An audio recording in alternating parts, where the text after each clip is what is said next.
Puji nama Tuhan, selamat pagi Bapak Ibu Saudara kasih dalam Tuhan Yesus Kristus. Mengucap syukur karena Tuhan begitu baik dalam kehidupan kita. Pada pagi hari ini sebelum kita melakukan aktivitas kita akan mendengarkan firman Tuhan. Langsung saja kita buka Alkitab kita di dalam Amsal 4 ayatnya yang ke-23.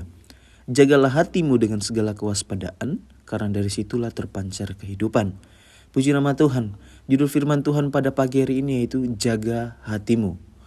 Nah, berbicara yang namanya menjaga hati Bapak Ibu Saudara, ternyata kita sebagai anak-anak Tuhan, kita sebagai orang-orang yang percaya kepada Tuhan, orang-orang yang dekat, yang melekat dengan Tuhan, kita harus yang namanya menjaga hati kita Bapak Ibu Saudara.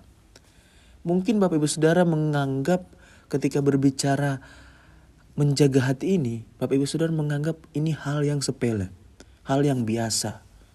Tetapi tanpa kita sadari, ini adalah hal yang sangat penting ketika berbicara yang namanya menjaga hati. Kenapa? Nah, pertanyaannya Bapak Ibu Saudara, kenapa kita harus menjaga hati kita? Kenapa kita harus sangat-sangat harus menjaga hati kita Bapak Ibu Saudara? Karena yang pertama, supaya kita bisa mengambil keputusan yang benar. Nah, poin yang pertama, kenapa kita harus menjaga hati kita? Supaya kita bisa mengambil keputusan yang benar. Kita lihat di dalam Kejadian 4, ayat yang ke-4 sampai yang ke-6, terus lanjut yang ke-8. Habel juga mempersembahkan korban persembahan dari anak sulung kambing dombanya, yakni lemak-lemaknya. Maka Tuhan mengindahkan Habel dan korban persembahannya itu, tetapi Kain dan korban persembahannya tidak diindahkannya. Lalu hati Kain menjadi sangat panas dan mukanya muram. Firman Tuhan kepada Kain, "Mengapa hatimu panas dan mukamu muram?" Kata Kain kepada Habel, adiknya, "Marilah kita pergi ke padang." Ketika mereka ada di padang, tiba-tiba Kain memukul Habel, adiknya itu, lalu membunuh dia. Poin yang pertama ini kenapa? Supaya kita bisa mengambil keputusan yang benar. Karena di kisah atau kejadian Kain dan Habel ini Bapak Ibu Saudara, kita tahu bersama cerita Kain dan Habel ini ketika mereka mempersembahkan korban persembahan mereka yang diindahkan Tuhan, yaitu persembahan dari Habel, adiknya Kain. Tetapi Kain ini tidak diindahkan persembahannya. Tuhan tidak mengindahkan persembahan Kain. Nah, ketika Tuhan tidak mengindahkan persembahannya Kain ini, nah di ayatnya yang ke-6, firman Tuhan mengatakan, "Mengapa hatimu panas dan mukamu muram?" Hatinya Kain menjadi panas. Ketika dia tidak bisa menjaga hati dia Bapak Ibu Saudara, hatinya menjadi sangat panas, dia tidak bisa mengontrol dirinya, dia tidak bisa menguasai dirinya Bapak Ibu Saudara. Hatinya menjadi sangat panas, dia mulai ada merasa kayak iri hati, dia mulai merasa marah. Kenapa? Karena dia tidak bisa, persembahan dia tidak diindahkan Tuhan. Nah, ketika hal itu terjadi, maka ada keputusan yang salah yang diambil dari Kain. Apa itu keputusan yang salah yang diambil dari Kain? Yaitu di ayat yang ke-8. Kata Kain kepada Habel adiknya, "Marilah kita pergi ke padang." Ketika mereka ada di padang, tiba-tiba Kain memukul Habel, adiknya itu, lalu membunuh dia. Sangat-sangat penting ketika kita bisa menjaga hati Bapak Ibu Saudara. Ketika kita tidak bisa menjaga hati kita, maka ada konsekuensi, ada keputusan yang salah yang kita terima dan kita ambil Bapak Ibu Saudara.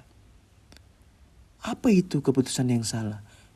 Kain membunuh Habel. Konsekuensinya apa? Ketika Kain membunuh Habel, ketika dia tidak bisa menjaga hati dia, konsekuensinya apa Bapak Ibu Saudara?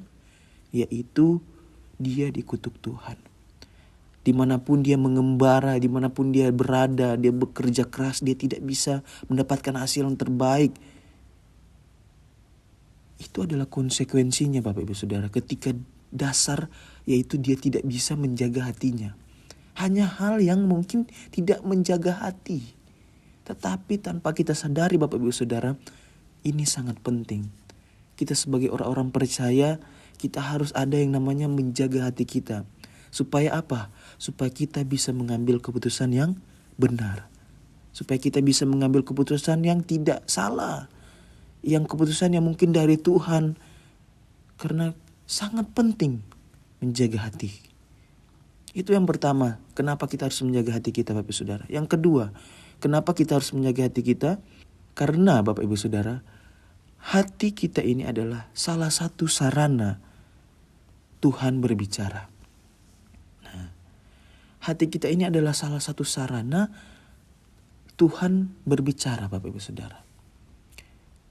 Seringkali ketika kita melakukan segala sesuatu, mungkin kita bingung, mungkin kita bimbang, apa yang harus saya mengambil keputusan apa ini, Bapak Ibu Saudara.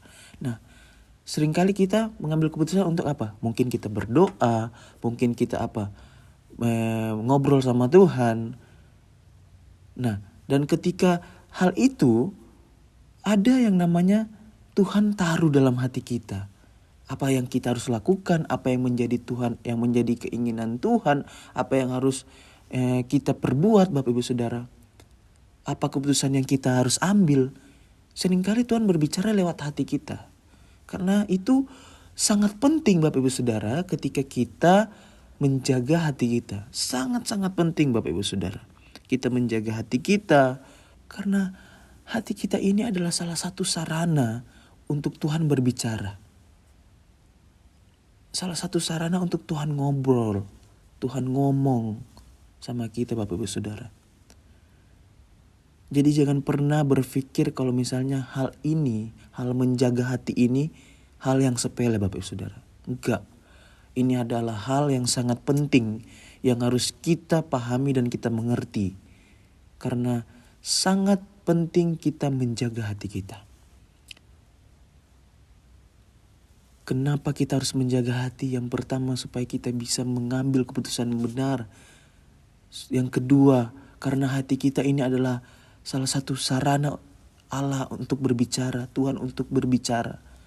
Tuhan taruh dalam kehidupan kita, Tuhan taruh dalam hati kita apa yang menjadi keinginan Tuhan, apa yang sesuai dengan keinginan firman Tuhan, apa yang harus kita ambil, apa yang harus kita putuskan.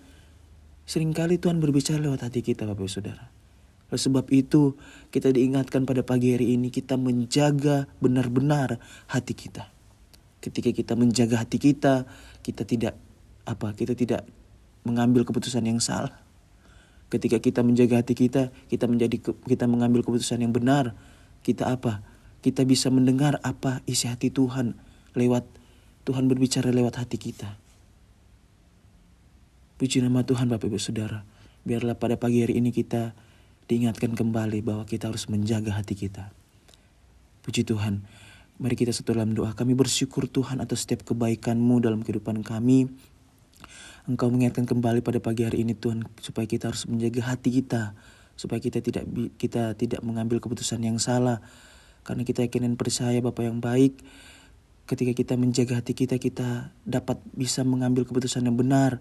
Dan kami yakin percaya Engkau selalu salah satu Tuhan sarana untuk berbicara lewat hati kita, Tuhan. Terima kasih Tuhan, terima kasih. Kami serahkan setiap kehidupan kami sepanjang hari ini. Engkau yang menjaga dan melindungi setiap kehidupan kami, Bapa yang baik. Terima kasih Tuhan, kami tutup renungan pada pagi hari ini hanya di dalam nama Tuhan Yesus Kristus. Haleluya. Amin. Tuhan Yesus memberkati kita semua.